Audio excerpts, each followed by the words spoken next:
Welcome to Familypreneur, the podcast for parent entrepreneurs raising kidpreneurs. It's time for your weekly dose of inspiration and actionable tips to build your business and find better balance, all while strengthening your family.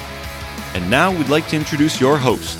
She's my mom and thebomb.com, Meg Brunson.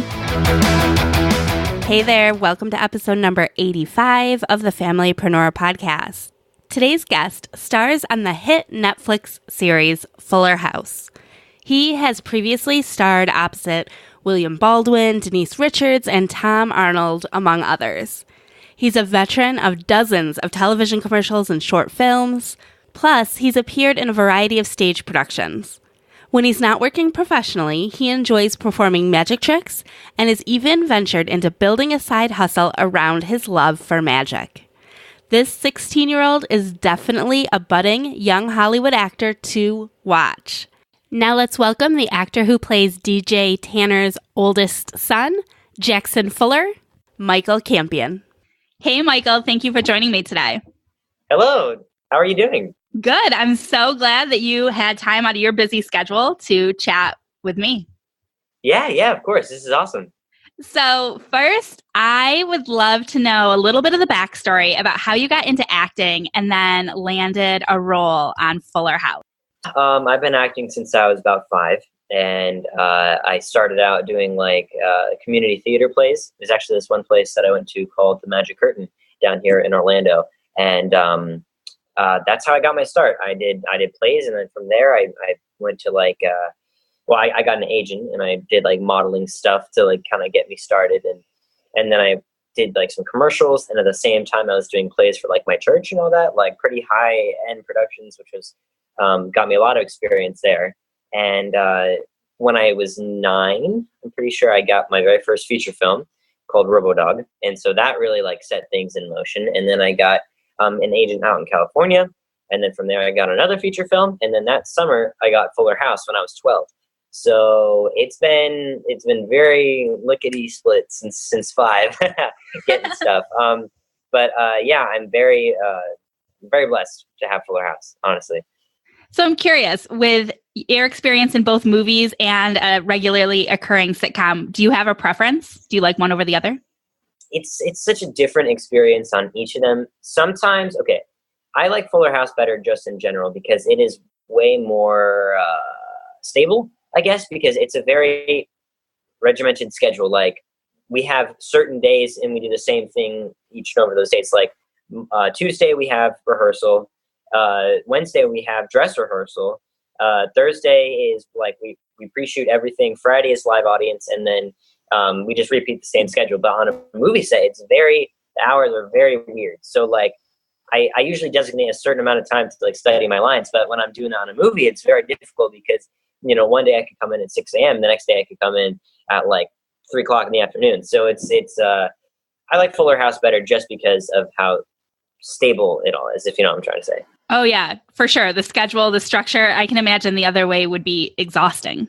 Yes, very exhausting, long hours, longer than normal. So, and I know you're not at a traditional school with acting, with this process. So what does that look like? And were you ever at a traditional school? Yes. So I went to this school called the First Academy down here in Orlando. I live in Orlando, by the way. I went there from kindergarten all the way to 7th grade. And then when I got Fuller House, I did 1 year of normal school for the first season of Fuller House, but I couldn't do that anymore. So I switched over to the school called Opus. And Opus is this really great school for child actors. A lot of child actors go there. I know that all of the kids on Fuller House go to this, actually. It's very accommodating to the hours. If I can't get something done one day, they'll be sure to move it to the next day or whatever. So they understand. We have a teacher that comes in once a week onto the set, and she collects all of our work. And we also have a permanent teacher there. Her name is Laura, and she's great. She also takes care of getting us to lunch, make sure we have breaks and all that kind of deal. So it's a lot easier than being at a normal school. I can say that much. Easier on me, not easier as in the curriculum, but easier on me. Sure. So I'm just curious, my own family, we are thinking about taking the kids out of public school to do some traveling. So I'm curious if you ever miss that traditional experience. Do you ever feel resentful or? Nope, I do not at all, not in the slightest bit. I am very glad that I have this because, okay, like, let me just give you my honest opinion. I don't like school structure in school. I like doing work. Like, I like learning things, but I hate the kids there. Oh my gosh, they are terrible. So it's like, it's that. Well, okay, well, I was also in a different kind of situation because, you know, I'm like an actor. So sometimes they like pick on me for whatever reason. And so that wasn't ever fun. But honestly, it's not the worst thing in the world. I know a lot of people are like, oh, you're doing homeschool. I'm like, yeah, I'm doing homeschool and I'm doing like way more things than you could ever do. So chill out. And I think that if you're traveling, that's an awesome idea. I mean, I would, if my parents said, hey, you want to like go out of school and travel, like, let's go right now. I'm down. So, yeah, I'd say yes. I'd say a solid yes. As long as it's not like, okay, I did virtual school for a while. Virtual school, not very good, not very structured, but you got like a homeschool, like actual books. Okay. Good to know. Good to know. Yes. And so you mentioned that you live in Orlando now, but the Fuller House that records in California, right? Yes, we record in Burbank, California, which is also Warner Brothers Studios. So how does that work? So, you mean like for me, like flying out there and all that? Yeah, like I don't know exactly how long you record. Like, do you record for 3 months? 7 months. 7 months. Oh, wow, that's long. Most of the time. Yeah, no, it's long. Well, that's like including the hiatuses, and like we get like a 2-week break in between. And it depends on the size of the of the season. One season it was 18. This one might be 13. I'm not entirely sure, but we're looking at a season 5. I don't know. I've heard it talked about, but nothing like for sure solid. But I'm still going out there in a week. No, in a month. Sorry. And so what I do is we have a place that we stay out there every time, and we fly out. We basically pack our entire house. It's just me and my mom. My daddy, like I said, he has 2 businesses here, so it's a little bit difficult with my dad because he has to come out, you know, like every few months or so. It's kind of hard to like afford, you know, plane trips all the time. Plus, he's very busy. So when I go out there, I do my school on set, and I have work like 4 days out of the week, and I stay there for 7 months until I'm done. So yeah, I like it out there though. It's a lot of fun. So it's definitely a unique balance that your parents physically, they're separated for half the year, it sounds like. Long periods of time. Yeah, I mean, it really does suck sometimes, but we make it a point to have him fly out, or I go down there sometimes. It's really, I mean, if he's not coming here, I'm going down there, and sometimes we just have to wait a month if funds are not there. So I mean, yeah, it does kind of suck sometimes. It sucks more for like my dad because I'm very busy, so it's hard for me to like, you know, even have like a second off to like think about that until, you know, my dad obviously comes out. But nonetheless, it's okay. We found a healthier balance now that we you know, are in the groove of things. It's the 4th season. Seasons 1, 2, and 3 were pretty difficult just because of, you know, everything was still very new, especially, oh my gosh, season 1 was crazy. Like, we flew out there. I didn't even know I was going to get the part. It was like, I flew out there. I went in for the final audition. They said, you have the part. We're starting in 3 days. And I go, what? And so then we didn't pack that much because they didn't tell us anything. So that season 1 was probably the hardest, but now things are smooth over. I can say that much. Well, that's good. And I think it's amazing that your family's so supportive. So have they've Yes. just always been super supportive of everything Always that you wanted to do? Super supportive. Yes. I'm very blessed in that manner because my mom was like, hey, whatever you want to do, we'll go do it. Like, if you want to play soccer, you play soccer. If you want to go paint, you go paint. And then I was like, I want to be an actor. And like, all right, cool. So let's go do actor things. And then I just kind of got to this part where, I mean, honestly, if I was good at soccer, like no one would know what I'm doing. It's just the fact that like I'm in the public eye, you know what I'm saying? Sure. So I didn't ever like my mom and I and my dad, our whole family didn't think that this was not my goal, you know, getting like quote unquote famous. I don't like using the F word there. But Yeah, they've always been super supportive of everything I wanted to do. So it's really good. Does your mom work in a traditional sense or in an entrepreneurial sense, or is she kind of the stay-at-home mom? She used to work at Disney. She was a fairy godmother in training. Oh, that's so cute. Bibbidi Bobbidi Boutique. Yeah, I know. It's very, very cute. My dad, he's a contractor, so he gets most of the money for the house. But my mom, she couldn't work there anymore because we were flying back and forth so much. But she was there for like full 8 years. So awesome. Now, yeah. I know that acting isn't your only passion. So you're also very into magic. Magic, yes. I am indeed into magic. Can you tell me a little bit about that? And I'm also curious if that's something you're monetizing or not. Yeah. So I've been doing magic since I was 8. So 8 years. And I just recently got into this place called the Magic Castle. It's basically this club where a bunch of magicians, like you have to audition to get in. It's a very rigorous process. And it's split up into 2 groups. There's the main members and the junior members. I'm in the juniors. It's anyone under 21. And when you get in, you are paid to like do shows there. You can just visit whenever you'd like. Well, it's only on the weekends because during the week it's like 21 and over. But yes, in that sense, I'm kind of monetizing it. I mean, not like monetizing, but I'm doing it more as like a side hobby, I guess. A side hustle. A side hustle kind of deal. I'm not sure how much money I'm actually going to get from it. I don't do it for the money. I do it just because it's a lot of fun. But if anyone ever was like, hey, you want to come do like a birthday? I'd be like, all right, let's go. So I've done that a few times. But the main source of income is definitely Fuller House. Do you think that someday, do you want to merge those passions? Yeah, honestly, okay. Magic is a lot like acting. Like if you don't have acting experience, you're not going to be a good magician. So it really goes hand in hand. I would honestly, if this like starts to grow to a point where I do get big enough or good enough to like actually do magic like on a stage, that'd be awesome. I would love to do that. But right now, it's really hard for me to think about that. It's hard for me to think about college even. Like, I don't even know what I'm going to do there either. So all that mixed together, magic has its place right this second right here. That would be awesome to have it bigger, like I said, but we'll see where it goes. Only time will tell. Yeah, only time will tell, basically. You mentioned your dad bringing you to work, like when you were younger. Yes. Mm-hmm. Can you talk about what you took away from those experiences? Like, did his involving you in the process kind of equip you to be stronger now as a teen who's entrepreneurial? Yeah. I mean, seeing my dad do all this stuff is really cool. I mean, I ask him about it all the time. Like he builds pools and he builds houses, and I think that's awesome.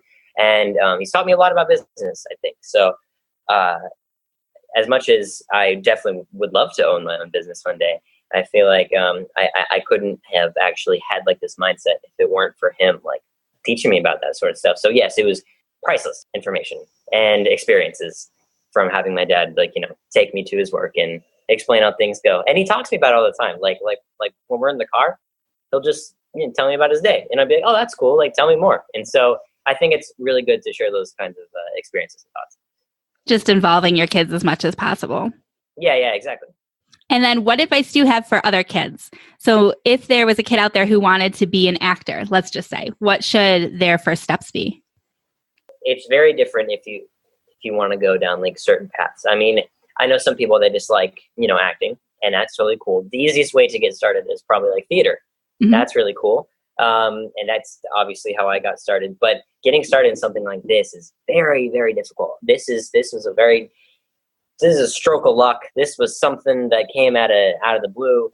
But if you really want to get started acting, you need to get experience first, as in go to theater, go to classes. There's a lot of classes, a lot of beginner classes. Improv helps a lot. Improv has helped me leaps and bounds. I probably would not have gotten the job if I didn't have, some improvisation skills. And when you do that for a certain amount of years, you can build up like a resume. Mm-hmm. And then once you build up a resume, you can take that to an agent. And then the agent is like, all right, well, we will take you and we will, give you like, we'll we'll get you auditions, and then once you get your auditions and you book something, then it's just like step by step. Once you get a job, like a commercial, then all right, cool. Well, then what's the next thing? I want to try and go out for like movies, and okay, now I want to try and go out for like TV. Okay, now so it's all about like your circumstances, I guess. So the main thing I would tell everyone is get a very solid foundation, be comfortable with yourself, go to like theater, go to acting classes, go to improv classes. And once you have that base, it all kind of falls in once you get an agent, if you know what I'm trying to say, because then you don't even know what you're going to have at that point. You just go out for auditions. So, yeah. And I think that's great advice, because I think a lot of times as kids, they have these big, audacious goals. Like they want to be in the movie. Yeah. And you don't just jump to the movie. You can't do that. So before we go, I have a couple fun questions that I'm hoping will just be kind of fun to answer. Yeah. So if you were writing season 5, what is one storyline that you would want to be sure to include? Well, that's a good question. A storyline. Well, one storyline that I begged for was me to have father-son bonding time with like Nat and Steve, and then like bro time. So finally I got that in season 4. That was like my one really big request.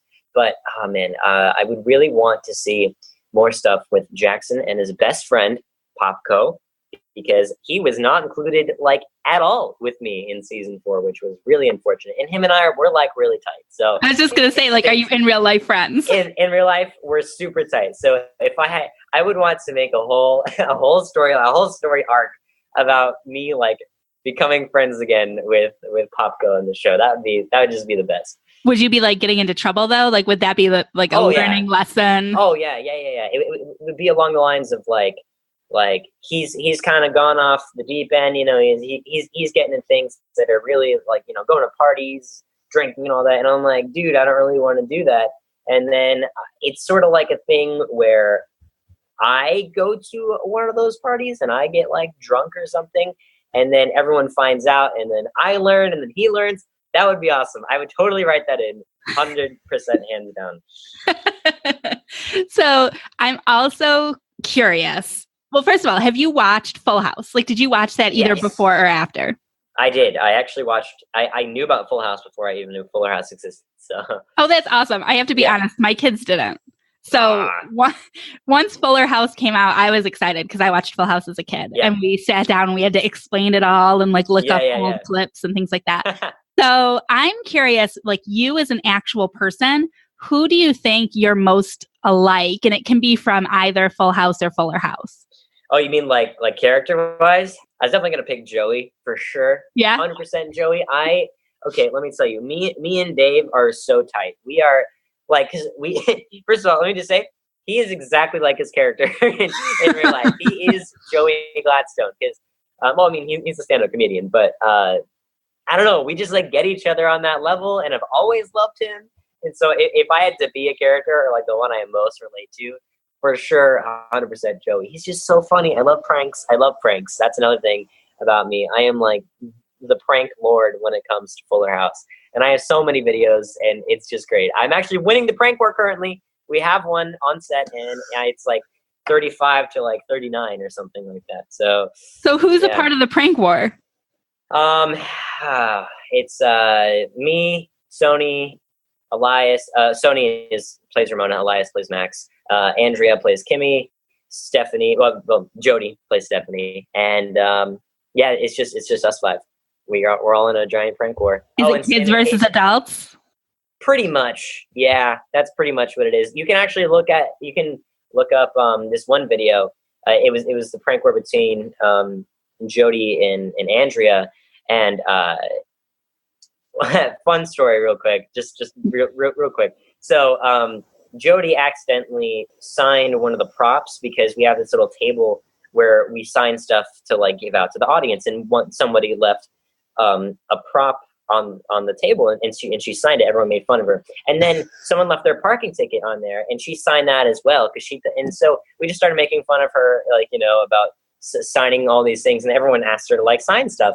And then at one point she signed a bunch of sticky notes and put it on Andrea's door, and it was like covered in sticky notes. And then Andrea got shirts for every one of the cast and crew with her signature on it, and then there's a whole video, and she was like, "Checkmate," and it was great. It was a wonderful time.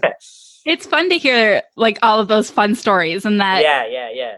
I feel like it sounds like the actors are as fun in real life as they are depicted in the show. Oh yeah, we're like a second family, honestly, for sure. Well, I'm also curious if there is like one person that you can think of that you would just totally like fanboy over. Like, who do you want to share like a movie set with or a stage with? But like, if you found out you were going to be in a movie with this person, you would be like giddy. Who would it be? I have 3 people. Okay, go ahead. Keanu Reeves, love him to death. I love John Wick. Denzel Washington, he's also amazing. Or Matt Damon, who, first of all, let me just say, I love, all of them are like action stars. I love action movies. I love Jason Bourne. I love like The Equalizer. I love John Wick. If they got to be on the set, I would flip out. Like that's, I can't even tell you how many times I've seen like John Wick. I've seen it like I think that's actually my favorite movie, to be honest with you. So you want to be in an action movie? Yes, that's like, with all 3, like, ideally. That is ideally. That is the goal, to be in an action movie. Like once I hit that, then I've hit the peak. Like I'm like, here I am. This is the height of my career right now. So yeah, hopefully in the near future, that would be awesome. Well, this like has been a Mission Impossible. Oh, there you go. Yeah. The next Mission Impossible. Yes. Well, this has been great. I want to thank you for taking time to chat with me and share some of your story about school, about acting, how your family is balancing everything, and then some of those fun stories, which I think will carry us all over. I'll see what I can find as far as the pranks and link to all of those in the show notes. Okay. So if people are listening and they want to go through those, we'll have them listed. Yeah. Do you have a website that you would want to direct people to where they can learn more about you? I don't have a website, actually. I mean, I have like an Instagram, I guess, if you want to like add that. It's just like at Michael Campion. But Twitter is Michael Campion with 2 N's, and Facebook is Michael_Campion. So that's what it is. All right. Well, I'll link to all those. Yeah, I should definitely make a website here. So I have an announcement, actually. Oh, announcement.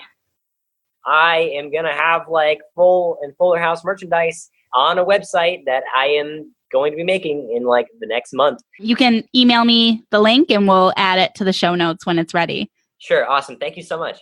Awesome. Thank you. Yeah, it's so hard for me not to call you Jackson. Well, I tell people just call me Michael Jackson and then we'll be good to go. Yeah. So I was like, the whole time I have it written down, like, call him Michael. Call him Michael. Because I want to be like, thanks, Jackson. Wait a minute. Wait, hold on. That's funny. Thank you, Michael. Well, thank you. This has been great. You will find all of the links mentioned in this week's episode and the show notes at megbrunson.com/85. Thank you so much for spending a little bit of time with me today. And until next time, have a good one. Bye.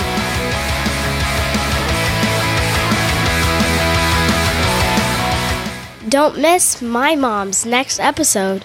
Subscribe to the Familypreneur podcast and automatically get access to the newest episodes every week.